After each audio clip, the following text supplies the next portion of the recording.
ለማርገዝ እየሞከራችሁ ነገር ግን እርግዝና ዘግይቶባችሁ ምክንያቱን ለማወቅ የማህፀን ራጅ ወይም ደግሞ HSG ታዞላችሁ ለተጨነቃችሁ ጥንዶች ይህ ቪዲዮ ለእናንተ ነው። ታዲያ ቪዲዮ ለብዙዎችም ደርሶ ብዙዎች እንዲጠቀሙበት ቪዲዮውን ላይክ፣ ሼር፣ ኮፒ ሊንክ እና ሪፖስት አድርጉት። ፎሎ በማድረግ ቤተሰቡ በዛውም የልብ ቅርጿን መከታተል እንዳትረሱ። የማህፀን ራጅ ወይም ደግሞ HSG የማህፀን ግድግዳና የቱቦዎችን ጤንነት በትክክል ለማየትና ለመለየት ያስችለናል።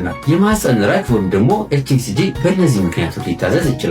አንደኛ ለማርገዝ ለተቸገሩ ሴቶች፣ ሁለተኛ ተደጋጋሚ ወቅት ያላጋጠማቸው ሴቶች፣ ሶስተኛ ለቱቦ መዘጋት አጠራጣሪ ነገሮች ካሉ፣ አራተኛ የማህፀን ችግሮች በአልትራሳውንድ ከታዩ፣ አምስተኛ ተደጋጋሚ ኢንፌክሽን ከዚህ በፊት ከነበረ። ስለዚህ እነኚህ ችግሮች ካሉ የማህፀን ራጅ እንዳስፈላጊነቱ ሊታዘዝ ይችላል። ይህም የቱቦዎችን ሁኔታ በሚገባ እንድናቅ ያግዘናል። በተጨማሪም የማህፀን ግድግዳ ጤንነትንም በአግባቡ ለማየት ያግዛል። በመጨረሻም የሚቀጥለውን የህክምና አማራጭ ለማቀድ ቁልፉን ሚና ይጫወታል።